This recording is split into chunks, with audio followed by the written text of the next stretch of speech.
I wanted to talk about today, which is like change and embracing just transformation, like not in your life, but like transformation within yourself and the way you experience life and the way you want to experience life, and like that shifting of what success almost means. Um, because I was in a really bad period of existential burnout, as you know, from like probably like last year until 2 months ago. And I am planning on doing whole different episodes that I'm currently working on because they're becoming like essays explaining the ADHD diagnosis. Why do I keep mixing up words today? I want to say diagnosis and diagnostic process, and I say diagnosis. um, Made up a new word though. That's yeah, exciting. but this goes back to what we were talking about in the membership, where like the brain can't fill in words.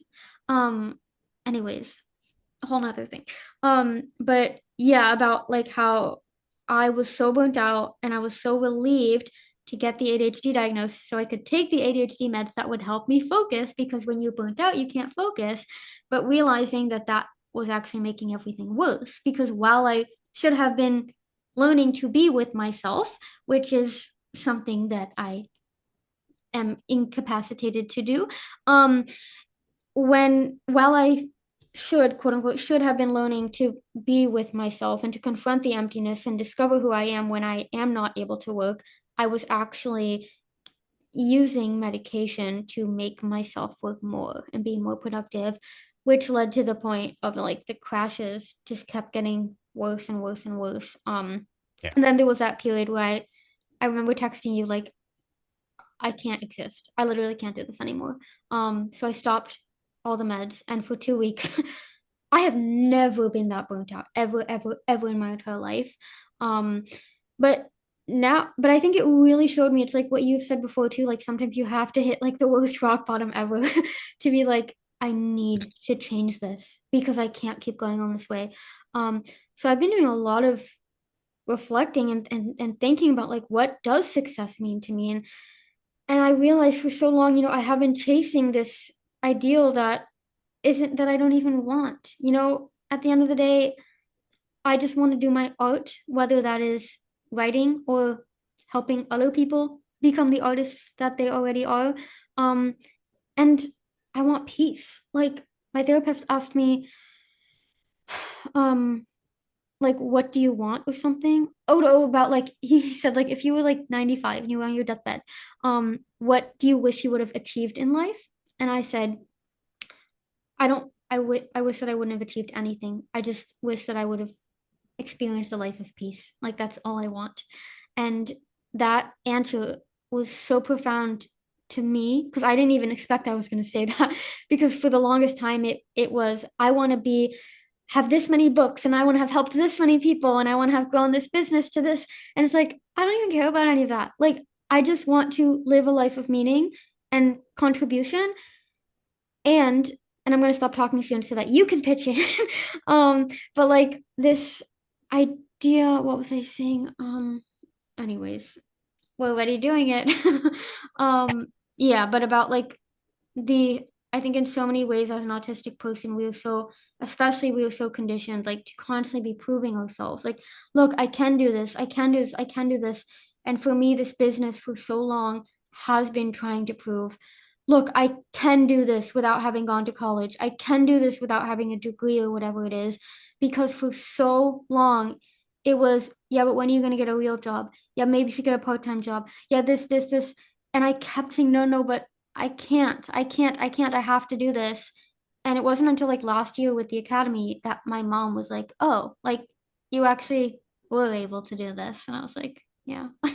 But anyways, for so long it has been about trying to prove it. And now that I have reached this point, where I have the books and the programs and the courses, whatever, um, I'm like, I don't want to be so fucking stressed all the time anymore. Yeah, um, exactly. so I know that you, Mike, showed something in the membership two weeks ago by the time that we're recording this. And you said that I won't ever forget the way you said it. You're like, I'm finally able to enjoy my evenings.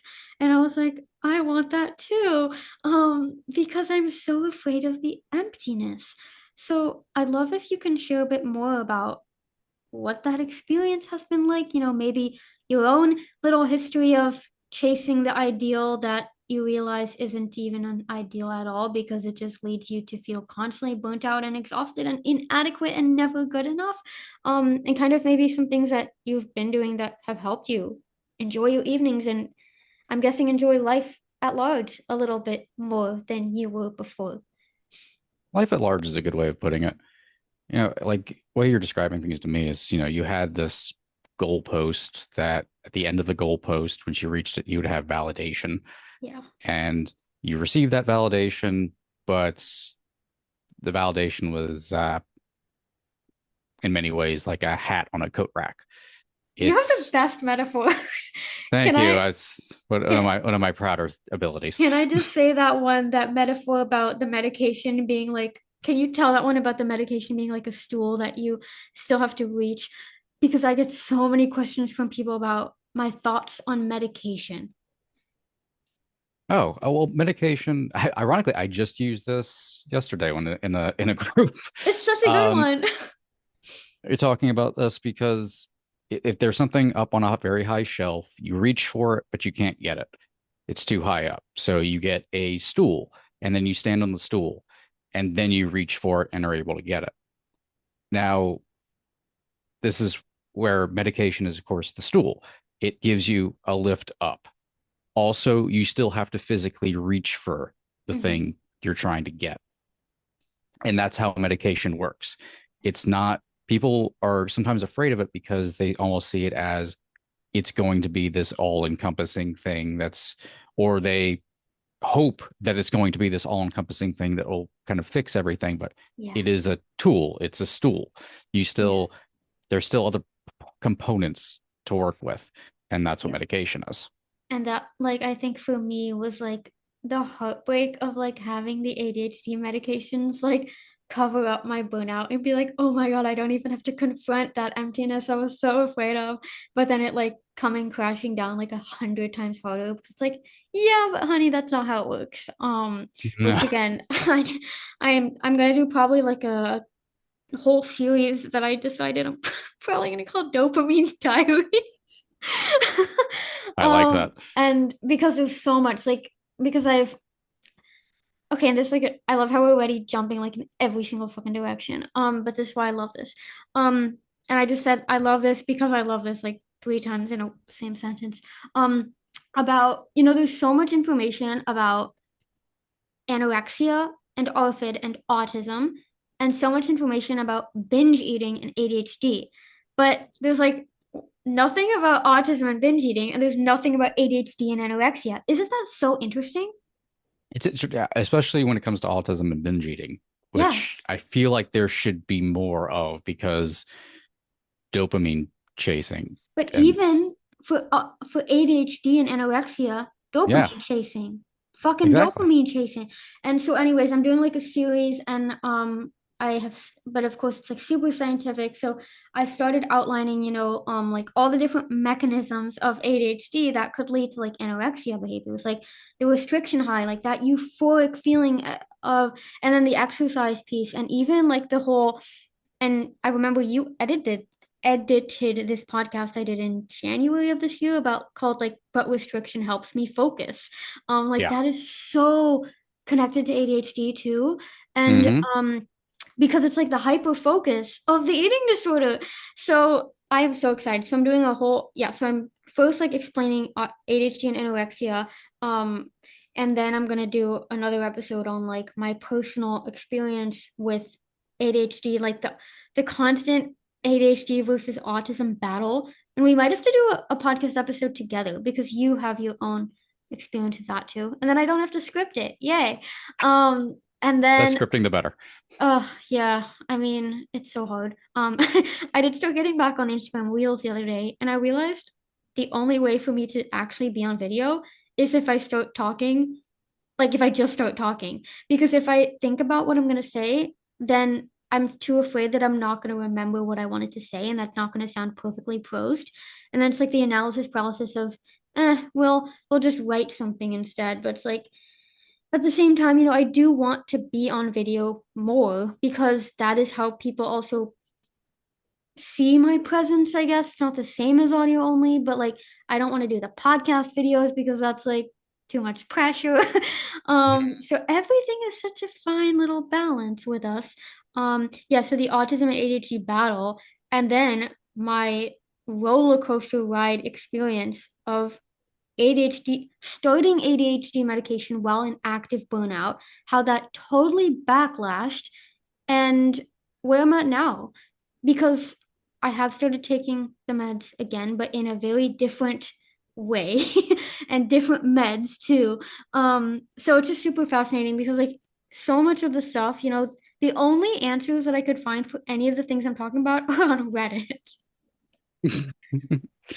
That is actually a good place to go for just hearing what other people's experiences with like ADHD meds are, And can I things tell like you that. something funny? Is that someone reached out to me about autism and binge eating a few weeks ago, and in the Google Forms, in the Google form that I have, like the application, I have a question like, "Where did you find me?" And it literally said on Reddit.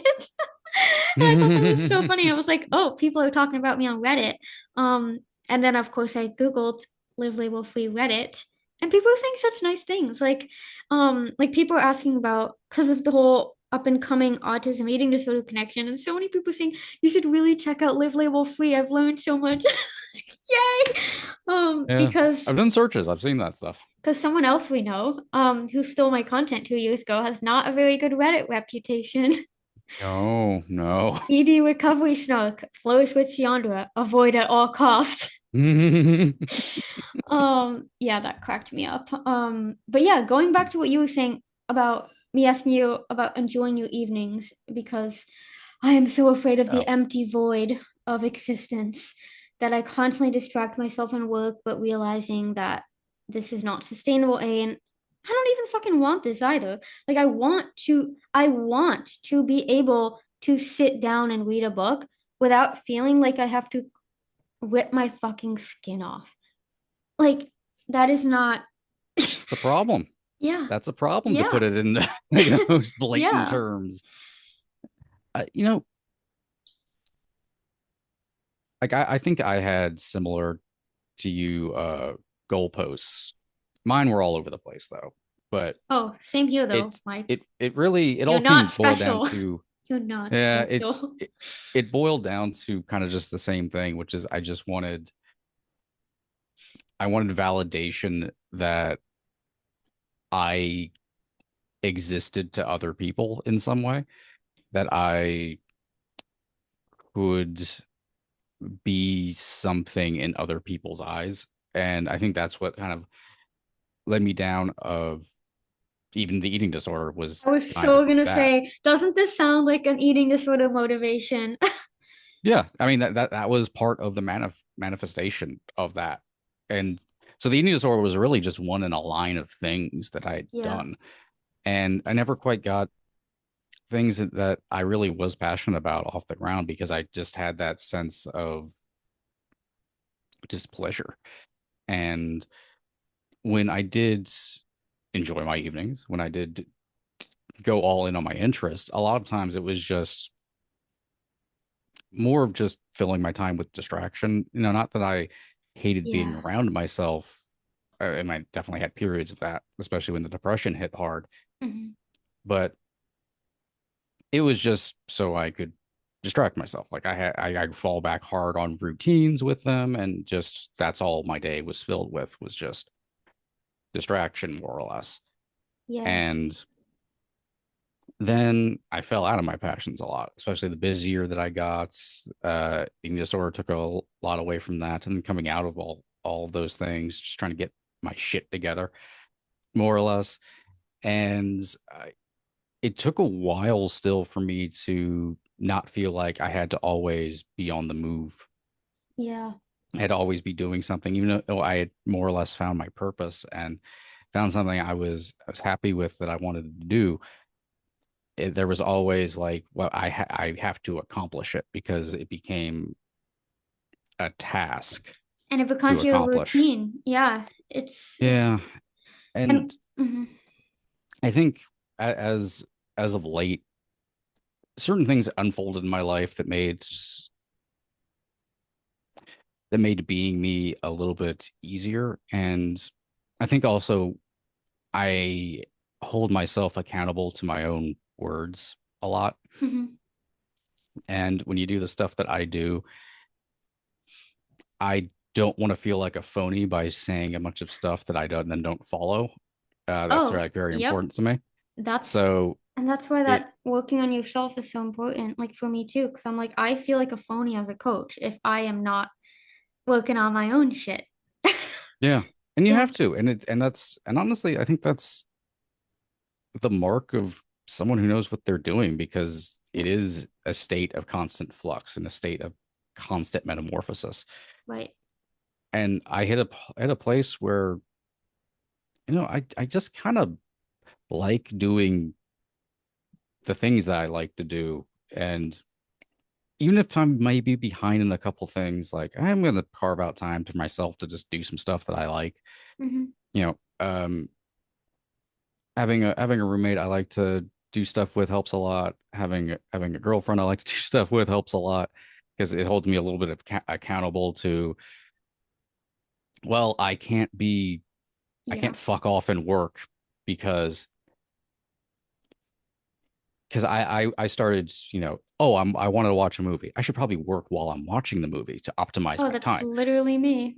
Yeah. It's like, well, I can't do that if I'm doing that with other people because that's kind of a dick move. So I'm gonna And actually be present. And the more I was present, the more I yeah, realized, no, I like doing this. I'm fine. And yeah. now, like in the evenings before I go to bed, I actually just kind of sit in quiet, which is something I used to not really like to Oh do. my gosh. Like Um, ask me to do that. I'm like, I'd rather shoot myself. I'm doing it again. Me, myself. I'd rather. I yeah, sound like a pilot. I'd rather shoot myself in the head. No, honestly though, like that idea of sitting in stillness, like oh, I feel like I would be. I feel like I'm being electrocuted from the inside, and that is just so clear to me that this like hypervigilant state has just exponentially increased in the past few years. And it's so tricky though, because it's like at the same time, my energy and my creativity and like my ideas for creative stuff has also really amplified. So it's so hard to know like how much of that is like and like sympathetic like excitement versus like sympathetic like needing to run away because you never feel safe. tangled Christmas lights. It's an Ouroboros shaking its own tail. Like that's what that is. What's And shaking its own tail? What? snake eating its own tail. Why would a snake do that? You've never heard of an Ouroboros? No. It's a snake eating its own tail, so it kind of goes around and around and it then devours itself But what? But that's with not no end or physically time. possible. It's a metaphor. You should look up Oh, Ouroboros, so it would oh, be I fun. think I'm taking it too literally. You are. Wait, But autism, that will do that. Aura, Ouroboros. Ouroboros. Oh, it's an ancient symbol depicting a serpent or dragon. Oh, so it's like a drawing. It's not a real snake. Yeah. Yeah. Oh, well, the first picture on Google Images is like one, but like an infinity sign. So I think that's funny.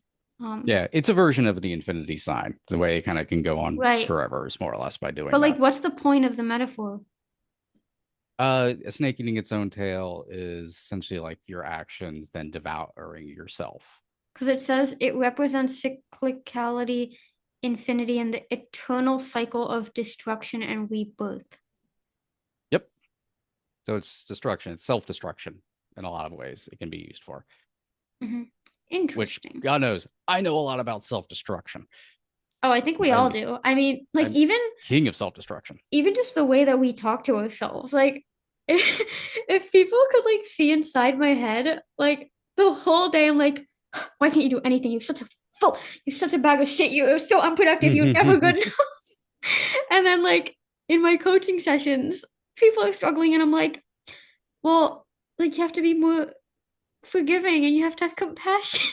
And when I talk to It's myself, the irony. It's the great irony. like it doesn't even matter what I do in a day. Like I'm writing two books at the same time now. I am freaking flying, Mike. Like I am writing so much. Like I'm totally in the writing flow. And at the end of the day, it doesn't matter how much I've written. Like, and I will read what I've written and be like, "This is so fucking good, Livia. You're such a good writer." And then, like an hour later, I will be tired and be like, "You're so incapable of doing anything. You've only written 500 words. Wow, you're never gonna be an author because you can't write good." It's like, it will go from "you're amazing" to "you fucking suck" within like, Yeah. yeah, Highs and lows of of writing chemicals. and being neurospicy too. That's a big one. That's a Yeah. big one. You know, when I think about when I'm sitting by myself or whenever I'm the fact that I'm okay being by myself and with my own thoughts and in my own body, and I don't feel like I need constant distractions from things, or if I do want constant distractions, it's not to distract from my own existence, my own being. It's not to distract from anything other than Yeah. I like that thing. So I want to fill my time with it when I'm listen, if I want to listen to music or a podcast or something while I'm doing things. It's not so I'm not in my own head, Right. because now the best way I could probably describe it is I can feel myself. This is so interesting that you say this right now because yesterday, okay, so the two books I'm working on are my fiction novel that I've told you about. That something tragic happened in it yesterday because I had the teacher had to get in a car accident and I didn't want to do that, but it's the only way to like create more trauma for the character. Oh my God. But anyways, this book is so good. And then I'm also because I can't be writing the fiction novel every day because ADHD and needing new things and getting bored, even though it's so much fun. I've also resumed writing my motherfucker of a book on anorexia and autism, and I'm writing about like the sensory sensitivities now, and like it's it's hilarious because I was like, I don't want this book to be boring. I don't want to be like sensory sensitivities of this, no, because I don't want it to be like a textbook. Like, so I'm writing certain aspects of it like a fiction novel. So it's like I have two fiction novels now. So like for like the sensory sensitivities, it's hilarious because I'm like, I'm gonna hand this off now to my friend and teacher, Sensory. And then Sensory Oh, goes all aboard the Sensory Express. And it's like an amusement park ride where they go through all the different that's senses. fun. And and then there's like Livia's in the kitchen and it dumping what looks like half a container of cinnamon on her coffee. And then Sensory goes, "That is sensory seeking." And it's just so much fun. But anyways, the reason why I brought this up is because I'm now writing and researching about vestibular sense and proprioception, like two of the more hidden senses that I know I've talked a lot about interoception, but I've never really talked about either of these. Um, and it's super fascinating to me reading and writing about it because I think in so many ways, like the eating disorder behaviors can also be manifestations of like for proprioceptive or vestibular input. And what you just said about like feeling your body, I think the like the stimming is obviously like vestibular input, but also like the way that clothes feel and like the pressure of clothes is also plays a huge role. And I think when you have clothes that like fit you like perfectly comfortable, like how I like to put it, and then your body changes and the clothes don't fit and don't apply the same amount of pressure anymore, that can be so dysregulating. Anyways, that's what you just said made me think of because I think a lot of people who struggle with proprioception and the vestibular sense, like we don't know what our body feels like almost. So I think that makes it harder to feel embodied, and then add in the interoceptive challenges and like the like more external sensory sensitivities like touch, sight, sound, all the things, and you just feel like it you do feel like it's impossible to meet in a body. um Speaking of bodies and being frustrated about bodies, can I just go to the bathroom really quick and I'll be right back? Go right off.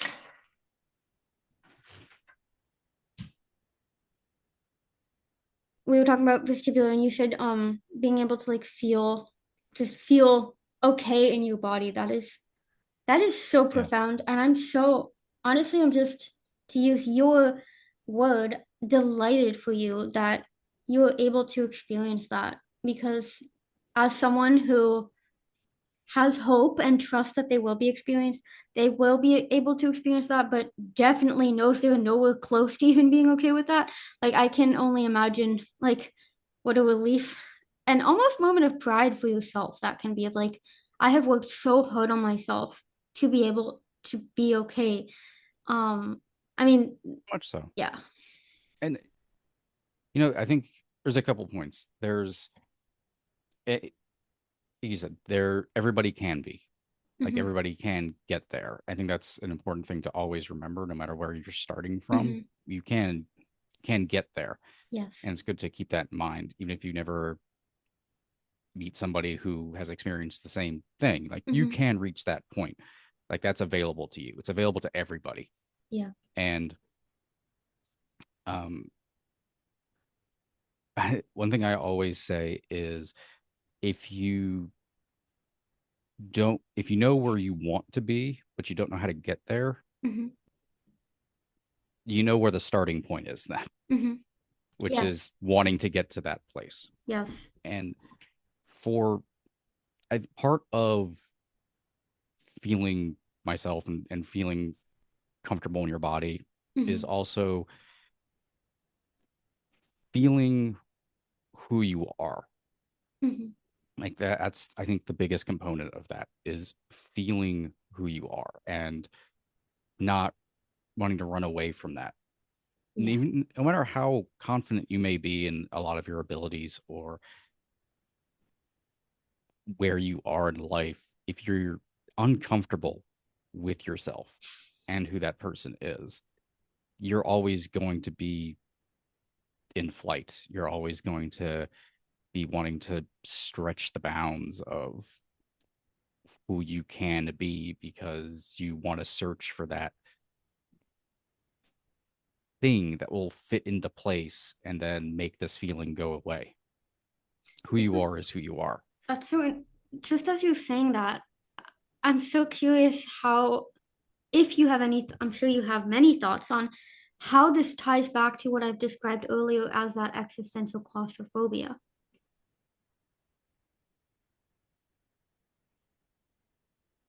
Because, I mean, just for context, like the existential claustrophobia, how I described, like how that feels in my body is, um, can you see how I hesitated when I said my body?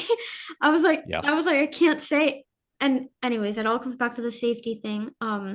But for me, it doesn't feel like I need to make my art to prove, to validate, or to find myself, or whatever it is, because I mean, honestly, I don't think we ever find ourselves. We create ourselves. That's a whole nother conversation. But like for me, it genuinely is like I have so many ideas and things that I want to create and do and put out into the world, but just knowing that it is physically impossible to do all of that just because of the body. Like, and then the body having needs, and now I have to take a break to eat again or drink or use the bathroom, whatever. And I wanted to write way more today, but there's just not enough time, that idea. And like also just capacity. Like I had this dream like that I would be, living in this cabin in the woods, and I would just be writing all day long. But like I have learned, like if I write in the morning, if I write for like 2 to 3 hours, that I am completely done and empty the rest of the day. There was not a single word coming out of me. And that, even that, like constraint and not being able to override that capacity has been, I mean, not that I'm not dealing with it because I'm obviously still alive, but like making peace with that and accepting that like is so challenging. And that is all comes back to this idea that like you can't rush like the natural flow of things, like nature. And I guess because I say that we are all artists, and that is kind of what why we're here, I guess, is to create art, in whatever capacity that may be, and I'm not just talking about like painting and writing, but also just like having meaningful conversations is creating art. I think, and connecting with other people is creating art. I think that's, what many of us want out of life. And even feeling at peace with ourselves is like a work of art. Like arguably like meditating in and of itself could be an art form. So I mean, art has so many connotations, and for me, it's just so many things I want to do, but just feeling held back by the physical world in every single way possible. And I think that's why for me, I came up with that fiction novel where there literally are no physical boundaries. The beings don't even have bodies. And when the character wakes up on Earth, trapped in a body, trapped in a system with all these rules that make no fucking sense, like how challenging it is to just live day to day because you feel held back at every step. And why did I bring this up? You probably remember why I brought this up, but I wanted to give some I, context to my experience every single yeah, day. It is I feel caged in by this body. I would say, because the way you describe it, that you have all these, the boundless ideas, the boundless creation of all you can do, but you are restrained by the laws of time and space, the laws Mm-hmm. of being a an actual being that exists, Yeah. bound by flesh. The things you create are what you can do. Now, what Mm-hmm. you can do comes from who you are, but the Yes. things you can do are not who you are. Mm-hmm. And I know that sounds very Oh circular. no, but that's so profound because I think that has been one of those like ego, I'm going to call it an ego death, that has been happening over the past, honestly, few weeks, months, 2 months at max. Like, and I've been calling it an existential transformation because it's not been a crisis, but it's just like almost awakening to this fact that, yes, I am an artist and I create my art, but my art is not who I am. And that is, I mean, it sounds so simple when we, I wanted to say it sounds so simply. See, I was doing it again, like merging the words. This is like a new thing. What is going on here? Like last week I was forgetting words. Now I'm merging words. But this is why I don't like words. Another constraint, right? Um, no, I lost my train of thought. Oh my God, fucking story of my life. Um, about oh yeah, about the identity thing. Like it sounds so simple when you say it like that, but I think for me, I have really been internalizing it, and that because of that internalization and that like almost embodiment of it, I realize that the productivity, reaching like, oh, I've published this many books is never gonna give me that feeling of who I am because the books are not who I am. They're a manifestation, a They're an channel of who extension, I am, an yes, extension. Yes. but but I guess the way you describe it is you are, and correct me if I'm wrong, you are utilizing that extension of who you are as you, because there's something in regards to where that stuff is coming from, Mm-hmm. where those things are, that being that exists outside of that can create all of those, there's something uncomfortable there. And literally, you are reminded of it by the need to do biological factors, the need for sleep, the need Yeah. for food, for using the bathroom, for like all of these things. And I think especially it's probably even doubly hard when you're coming from a history of an eating disorder where Yep. all of those biological factors were very much part of your life, were Yeah. kind of everything. Yeah. And now it's this weird integration. So that's always like the frustrating thing about whenever you lose an eating disorder. It's like, wait, I can't just lose the ability to eat. I can't like go cold turkey from that. I have Right. to integrate it somehow, and that's where a lot of people get stuck. Yeah. Obviously that's where quasi comes from. And Hmm. but so you have like these things that represent something else to you, and especially an identity that you don't jive with anymore, that Hmm. is alien to you now. Yep. So anytime you are forced to indulge in one of those things, well, it's just reminding you of something you're not. And like, no, I want to be this thing. I want to be these things that I'm making instead of being here in the now. In the Yes. like right now, there's a fan going over your head, and I hope there's you can't hear like it too loud. all. Oh no, I can't hear it. I can Okay, just see good. it. Um, I think all these things that are happening around you, I don't want to be in this moment where this fan is over my head. I don't want to be here where there's a clock ticking and time is existing. I want to be outside of that, because if I'm here with this, that means I'm here with myself. And myself isn't cutting the mustard for me, more or less. I oh my I cannot even begin to describe how excited I am for us to do like periodic just like episodes like this. We have to come up with some sort of creative name or something. Because what you were just describing is like hitting the nail on the fucking head because like I mean everything related to biological function I dread. Like going to bed is there are people who say like I can't wait to go to bed. I love going to bed. I cannot even imagine that because every time I go to bed, I have my routine where I've worked real hard until like the last focus is just completely, squeezed out of the sponge or whatever the whatever the metaphor is. And then I get in my bed and I'll watch my little Netflix and then I'll be tired, but like, oh, that like tension between like you're about to be with your thoughts and only with your thoughts is just, it is terrifying. And that is why I dread going to bed. Oh, it rhymes. Dread going to bed. And even like with the food stuff, like the amount of times I think in a day, and like not even like consciously think, but like just reflecting the amount of times that I just feel like I wish this body did not have needs. I wish I didn't even have a body. And just contrasting that with the eating disorder. It's just like it's crazy how it seems on the surface like two completely different things, but at the end of the day it's like all the same, trying to achieve the same thing is like trying to distract and escape from the reality of being in a body.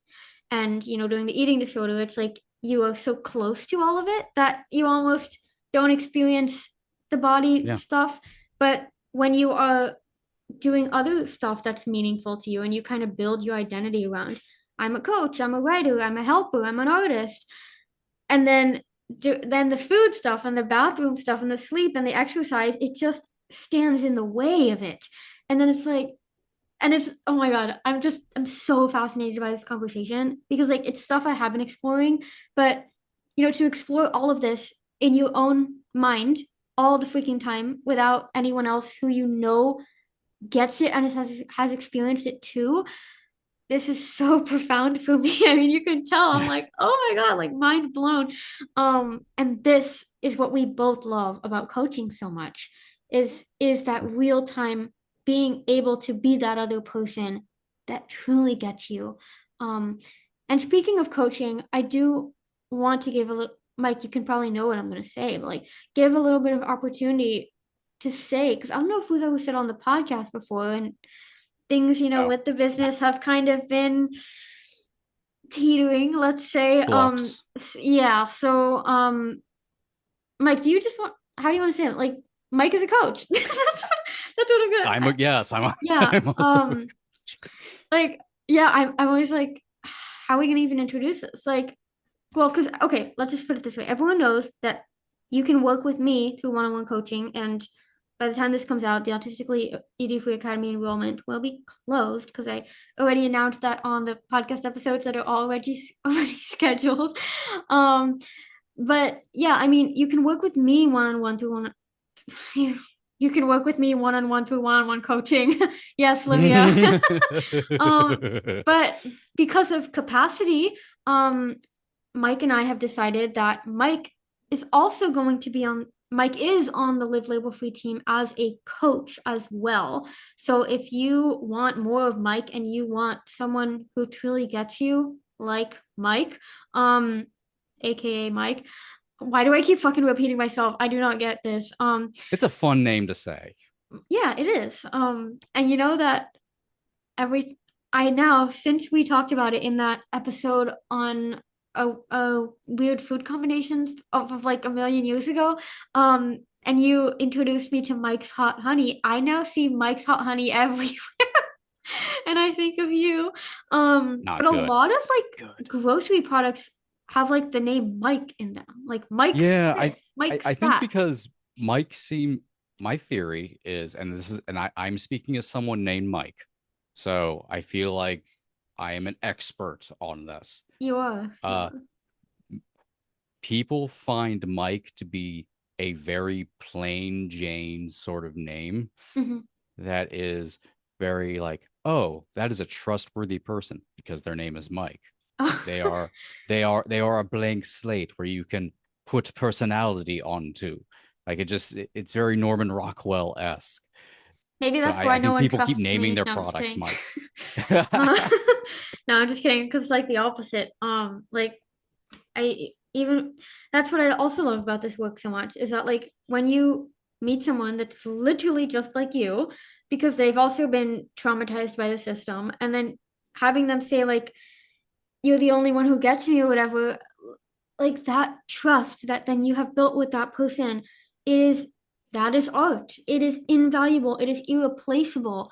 So anyways, coming back to coaching, if you are interested in one-on-one coaching and getting, support from me or Mike or both of us, do imply that, put that down, say that, take a note of that on your application. Just gonna say everything that makes it sound kind of like they know what I'm talking, like I know what I'm talking about. That you would like to work with Mike as well, or meet with Mike, or be on the consultation call with Mike, and we will make that happen. I feel like Mike, do you want to add to that? Because this is when I talk, and this is why I script when I do my solo episode, is when I talk, and I don't know if this is actually like some sort of weird trait that I've never heard of, but I am completely unaware of the words coming out of my mouth. Like, I don't know if that sounds super weird, but like, that's why when I listen back to the podcast episodes, I'm like, wait, that actually sounded so coherent. Because like, as I'm talking, I literally feel like it's all gibberish because Oh, same, yeah. yeah, because the way I speak, I don't speak from my head. Like, I speak from my intuition, but because my intuition doesn't speak in words, I think that's why I often mix up words and can't find the words because that's not the language of my soul. And and now like my soul is going to the existential autistic membership and shamelessly plugging that in here too, because I think As you that should. that's what I love about our membership calls, and Mike is there too. Mike, you know exactly what I'm talking about. Like talking about, haha, no pun intended. But when we are talking, when we are communicating in these calls, like we could do it without words almost. I don't know how to describe it. Fun. It's And I fun. totally get the like the verbalization difficult. I mean, I have verbalization difficulty, but it's I just I have a disconnect between my brain and my mouth, so it actually takes effort to speak a lot of the time. Yes. I have like I'm Yes. naturally mostly just quiet, which always kind of throws people off. But that's why I use a lot of kind of have a start stop way of speaking, and I use a Yes. lot of filler words and stuff like that, which I used to be, and I mean I still am self conscious about. And I used to actually edit them out of podcasts You know of that my I podcasts. you I know that stopped doing that, we but have had low-key arguments about Mike needing to edit out more of my ums. And you saying, Livia, I hate to be a dick right now, but you have to like deal with this. Like I cannot be editing out every single filler word. And also just because like even for me, like the podcast I released with Nico a few weeks ago, I didn't even edit any of that because I'm listening, like we're both saying because I thought I was the only one who said and like and stuff, but when you listen to other people, they do it too. And I was Yeah, like, you just never notice it. I just never noticed. And so I was like, like, and that's why, like, also with this episode, like, I'm gonna edit out the bathroom break. But other than that, like, we have been like going real smooth, except for me tying together similar sounding words the whole freaking time. But but at the same time, I think that gives this podcast, this episode, this audio, and I'm listening up the synonyms now too. It gives it personality, and it also gives it like the snapshot of the way that we are right now in this moment in time in our lives.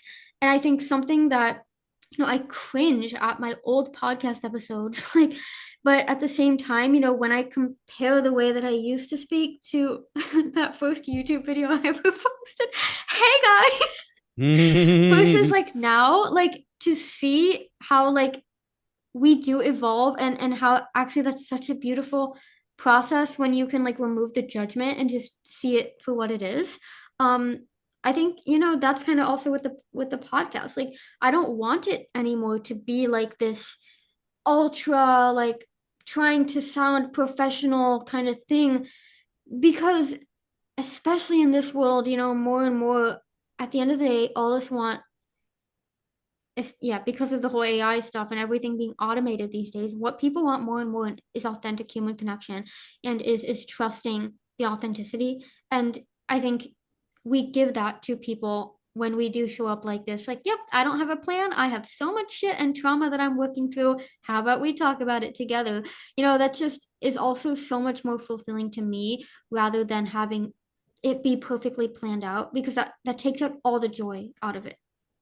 Yeah, I remember because especially when you're being neurodivergent and the topics are about neurodiversity.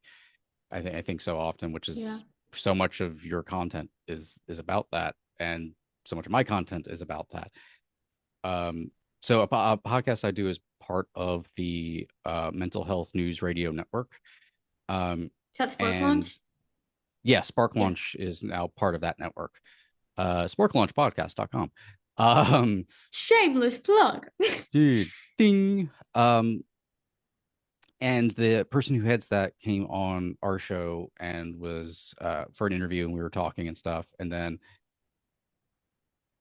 we were on theirs as a little exchange, and they were interviewing us, and I was talking about like my podcast editing practices like Mhm, now versus how they used to be, and somehow some of the problems I have like with verbalization, things like that, mhm. and how in the very first episode of Spark Launch, I went to edit it, but we were talking about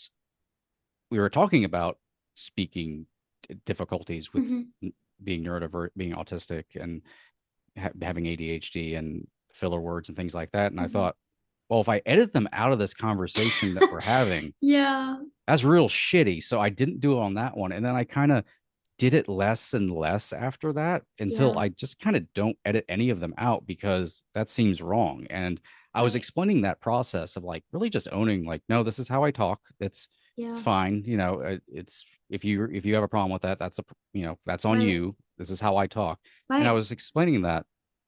And then she sent me an email a little while later that she didn't want her editor to take out a lot of stuff, Mhm. like really wanted to leave in things. And her editor didn't really understand that. It was kind of like pushing back until it got to the part where I was explaining my Oh, that's so process funny. behind that, Uh-huh. and then completely understood and wanted to like Yes. go back and like put stuff back in that they had taken out and things like that.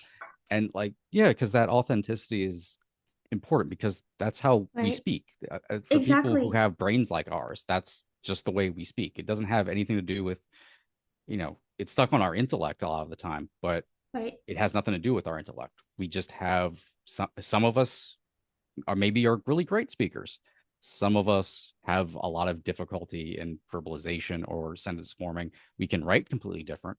If I was typing this, I was gonna it say. would be a beautiful soliloquy. But for what Exactly. this is, I'm just going to say like a lot and Yep. probably repeat myself and start sentences over again. And you're just going to have to deal with that. And something that I realized that I say a lot, and there's a fucking fly. You see me like waving. I've been enjoying you fighting that fly. No, but there's so many flies because I live in the woods and it's been like insanely hot here. Oh, Um, I live in the woods too, and it's hell. It's yeah, hell it with is when it comes absolutely. to I flies. have so many of those, sticky traps. And they still like to come near my face and whatever. Um, but yeah, we're not even gonna edit this out too because now everyone knows we live in the woods and are annoyed by flies. Um, and with regards to like the filler words and stuff, I'm like, yeah, if you want to hear my content without it being me like talking spontaneously, like I have poured a lot of hours and time and money into recording my audiobooks. So you Yeah, can, yeah, that's the version of that. That's the yeah, version of us that yeah, doesn't that does not speak that way, is right, usually in writing because our brains don't have to try to translate our thoughts right. into vocalizations. And I love the writing because it allows me to turn the way that I speak into something that I find much more beautiful and like poetic. And like I love writing beautiful words. However, I have also realized, and that's why I have way less capacity for that than like doing a podcast script where I'm like intentionally putting in, well, no, like, like, and intentionally trying to make it sound like I speak because I basically just type as I'm speaking almost, if that makes sense. But I can probably write way more podcast scripts than I can, actual book chapters because the writing for a book is so energetically demanding because there's that extra layer of I want to get my thoughts out, but I also want to make it sound really nice. Yeah, so Mike, is there anything that you want to add? I feel like we talked about so much today. I cannot wait to listen You back to this episode. talked about ton. I was trying to figure out. It's like, well, we kind of went on like several tangents there. I was trying to figure out what we were originally talking about, and I don't remember. Yeah, we We start started talking about speech, and I was like, "Oh, start what? talking about I speech don't remember. and I me don't merging. remember." I think because I was talking about how you are also now a coach and they can work with you if you want to. And then I probably merged my words together and said, "Do you want to add anything to that?" Because I'm just fucking up my words or something like that. I don't even remember. That sounds about right. Yeah. But yeah, I'm a coach now on that. So if you would like to, I'm available. Yeah. So the link for that is livelabelfree.com/coaching. Or if you just go to my website, livelabelfree.com, all the links are there. I try to be as organized as possible. So please have a look around there. I will also leave the link in the show notes. And yeah, I don't even know what we talked about today. So I hope you had a good time listening, whoever you are. Me and Mike had a fun time. Mike and I, that's correct grammar, had a fun time recording. And Mike, I'm so excited to do like maybe we should just do like a monthly update We check-in. should. I think that would be so fun. Because we said before weekly, but I think that was too much pressure, and then because of that, it led us to not do anything at all. Yeah. So Classic. we need to Classic. do something that's actually realistic. So yeah, let's definitely do a monthly thing. Because then we also have plenty to like catch up on. Okay, great. Then I will hit stop recording right now.